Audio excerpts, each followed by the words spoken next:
Welcome, hello, Yasu, hi, it's me again, Tai, and today's video is the dark side of an empath.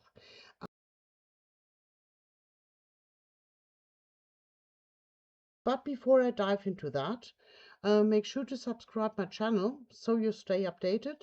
And also I will introduce a little. I'm an author, I'm a black magician, I'm a follower of the draconian path, so the left-hand path. I'm a student and a member of the Order Dragon Rouge. While I'm a member there, not a representative or a speaker, so my perspective doesn't need to be necessarily the opinion of the Order. In that case, also, if you got any questions, not check here for questions, ask for the thedragonrouge.com, check there.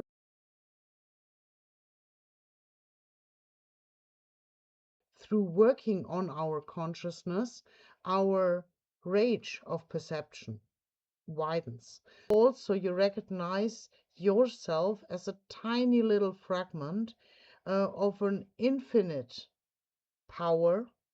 I would name it the dragon. Other people could name it a primal chaos, for example, or yeah, but I wouldn't name it a god. Just and this is what we learn in understanding the more we extend our senses and the more we recognize energy pattern around us. We also recognize that we are just a little tiny fragment about this. And so in supporting an empath does not support for helping sake. It is rather something what is reaching far more deeper into the roots of this energy. And so you ripe and you open your energy and you open your senses. You seed through your energy, and this seed will ripen in everything you touch energetically, or what dares to touch you energetically. And this way, an empath is a kind of a healer as well. And here you get the loop, because a healer needs a connection into the one he is healing, and an empath naturally gets the contact to this one. And the DarkEmpath did also learn to make a medicine from the disturbance of energies. So these disturbed energies, let's say for example pain, he shapes to a little capsuled pearl. And this is very much like a seed. So some do evolve just because they get near to you.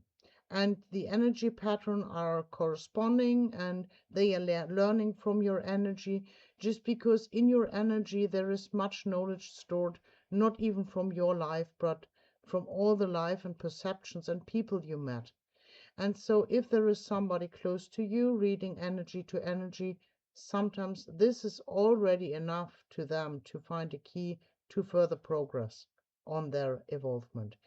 And you're just the entrance. So you're basically a portal. Some sense this change arising. This is why they feel threatened by your presence, for example, and they would rather fight than allowing a change in their life, because instead of passing the portal, they want to keep everything as it is, because they feel that the world will burn if they change anything. And this is right, but this is why they fear you. And they fear you because you could crash their fake identity, their fake world. And so they refuse to pick up the key or to get too close to you, because they would have to do some more individual, deeper evolution. And the keys they could find on you or on other people. But if they find these keys, they will burn down their world. This is what they fear the most. However, no energy connection is a one-way route. So a sensitive one is someone who is evolving on his path, and who is quite physically, but gets a clue somehow that there is something more than matter around them. An empath is somebody who is physically bound, but who made it to reach beyond the material construction. So he basically is bound in a material body, percepting with the material senses, knowing about the non-physical senses, and using them to reach out and to exercise and to touch other energies which are out of this frame of a physical perception. So this one is learning to extend the senses to get in touch. A dark empath is somebody who's hosting a body like a hotel, because the senses are extended 24/7. So you are using the physical senses and you're using the outer physical senses near to non-stop, with a few exclusions. And nearly all the day you are active in sensing, percepting, analyzing. You're not only limited on your physical shell, you are basically more outside your shell than you're inside your shell. And you realize that everything is energy, even matter. Compared to this, comfort is stagnation, and stagnation on energy is death. So, to just underline that, a dark empath uses it as a well-dosed medicine or poison to crack these walls of comfort, to make sure evolvement, or in other words, to prevent death. So, how should I know? I'm not primal chaos. Me as everyone around me as you, we are just carrying sparks of this. But nothing is without movement. Nothing is without energy. If it is without energy, it is not alive. So, however, acting this way, he is causing evolvement. So there's a huge potential in this. Somebody who is maybe in despair because you had to cut lines, you are still connected. So you can send peace and you can send love to this person. And I don't mean it in a kitschy way, because this connection is still there.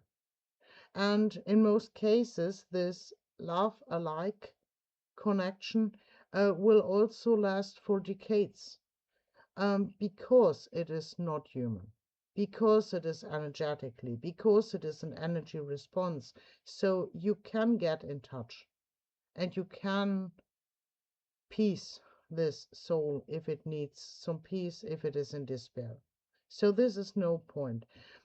Also, it probably may last eternally, this connection. I did find out that in many cases, if you get in contact after years, it is still the same fire between, because it is an energy resonance. This is a deeper topic. I already made a video about that, and probably I will do again, because it is not to confuse with human love. It is something entirely different.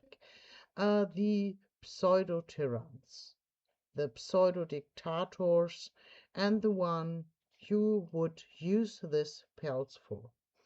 This previously cocooned energy balls, this pearls with carrying disharmonic frequencies, these are planted like a seed.